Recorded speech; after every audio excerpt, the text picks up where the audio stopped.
माँ जब भी गाड़ी में बैठती है तो तैमूर कहता है, मैं कॉलेज के रजिस्टर में एंट्री करवा के आता हूँ कि तुम्हें घर से कौन लेने आया है।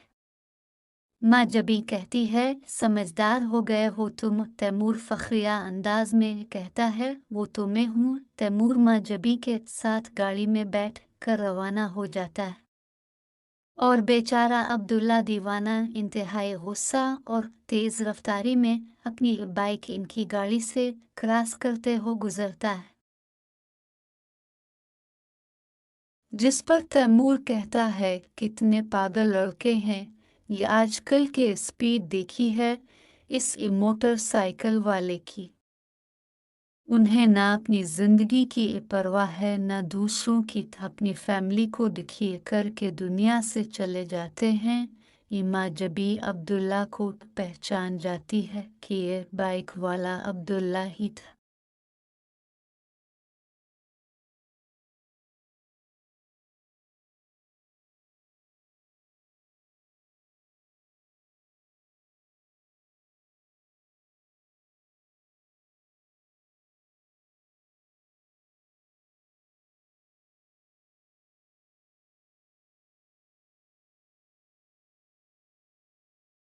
थोड़ी देर इसे चुप और गुमसिम बैठा देखकर तैमूर पूछता है, अरे क्या हुआ? माँ जबीं, मैं तुमसे बात किए जा रहा हूँ और तुम कहाँ गुम हो? माँ जबीं कहती है, कहीं नहीं, और बात बदलते हुए कहती है, मैं ध्यान दे रही हूँ, पता नहीं कैसी ड्राइविंग करते हो तुम, खुदा खुदा करके बस घर पहुँच जाओ। मैं कमाल है, तैमूर कहता है, इतने अरसे से मैं ड्राइविंग कर रहा हूँ और डरना तो मुझे चाहिए, आज तुम्हें बैठा कर ड्राइविंग कर रहा हूँ।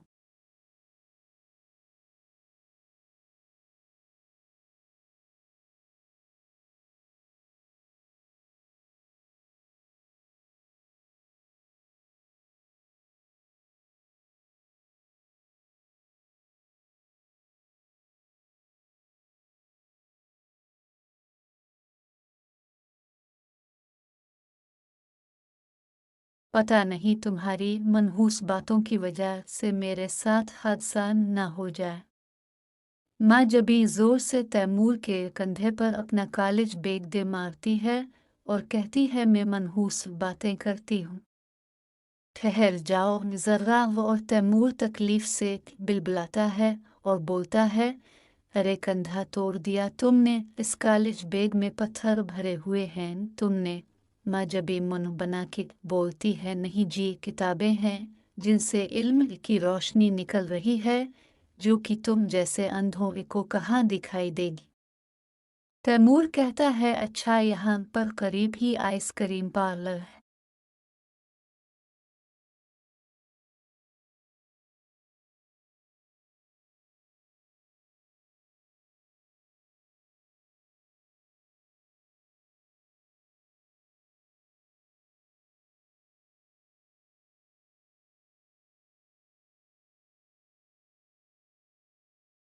पहली दफ़ा मिन्नतें करवा कर मेरे साथ आई हो, वहाँ चलते हैं। माँ जबीं कहती है, नहीं नहीं, मैं ऐसे नहीं जाती तैमूर। तैमूर फिर भी आइसक्रीम पार्लर के बाहर गाड़ी रोक लेता है। माँ जबीं कहती है, मैंने कहा ना तुमसे। तैमूर कहता है, अच्छा रुको, उधर ही बैठो, मैं लेकर आता हूँ। उन दोनों को आसिया का शौहर यासिर देख लेता है और अपनी घटिया सोच में खुद से ही बात करते हुए कहता है, तो बात यहाँ तक आ पहुँची है, कमाल है मेरे ससुरालियों का। और अपनी ग्लासेस लगाए गाड़ी में बैठकर रवाना हो जाता है।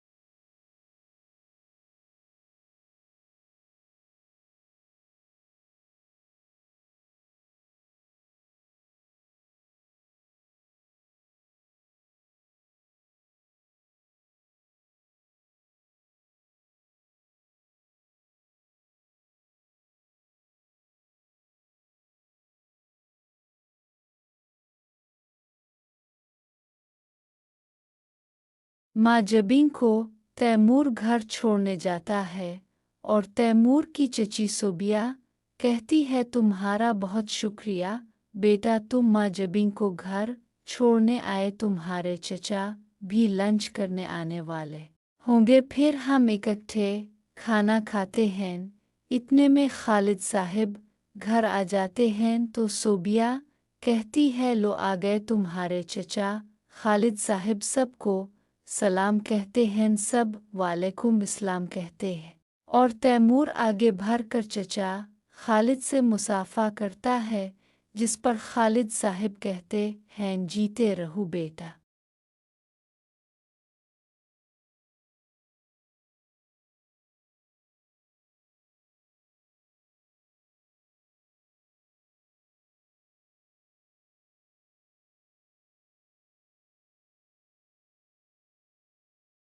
مجھے کالج کی بس کے خراب ہونے اوپر کالج انتظامیہ نے بتایا تھا، اور تمہارا بتایا تو مجھے اطمینان ہو گیا کہ اچھا ہو گیا۔ ماں جبی اس پر کہتی ہے اس کا مطلب ابو آپ لوگوں کو ایک دن بھی مجھے کالج سے لینا مشکل لگتا ہے، جس پر عاصم کہتا ہے آپ ایک ذمہ داری ہیں اور وہ بھی بھاری، جس پر ماں جبی کہتی ہے رک عاصم کے بچے، میں ابھی خبر لیتی ہوں تمہاری، اور وہ ایک دوسرے کے پیچھے کمرے کے اندر چلے جاتے ہیں، جن کو دیکھ کر سب مسکرانے لگتے ہیں۔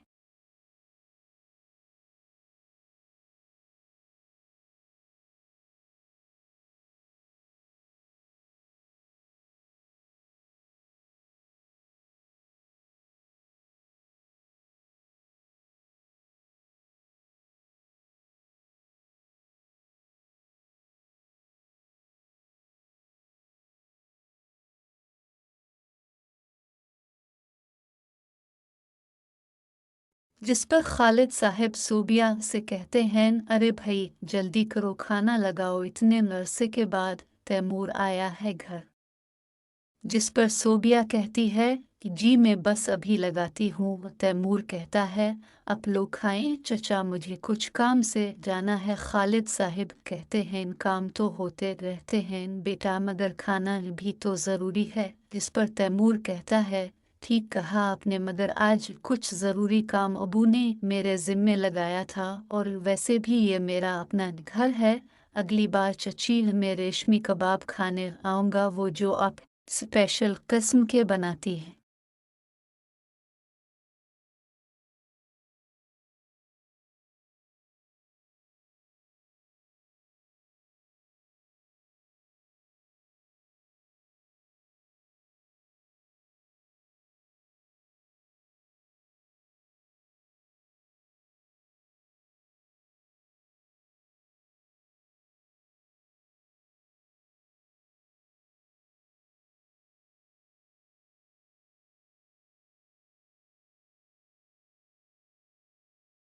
جس پر صوبیہ کہتی ہے کیوں نہیں بیٹا، جب تمہارا دل کرے۔ تیمور خدا حافظ کہہ کر وہاں سے چلا جاتا ہے۔ جس کے جانے کے بعد صوبیہ کہتی ہے خالد صاحب تیمور سب گھر والوں سے کتنا مختلف ہے، ہماری ماں جبی اور تیمور کی اچھی انڈرسٹینڈنگ بھی ہے، سچ پوچھیں تو مجھے تیمور ماں جبی کے لیے نہایت مناسب لگتا ہے۔ تم ٹھیک کہہ رہی ہو صوبیہ، مگر میں چاہتا ہوں بھائی صاحب اور بھابھی خود یہ بات کریں، میں بیٹی کے باپ ہوں، یہ مناسب بھی نہیں لگتا۔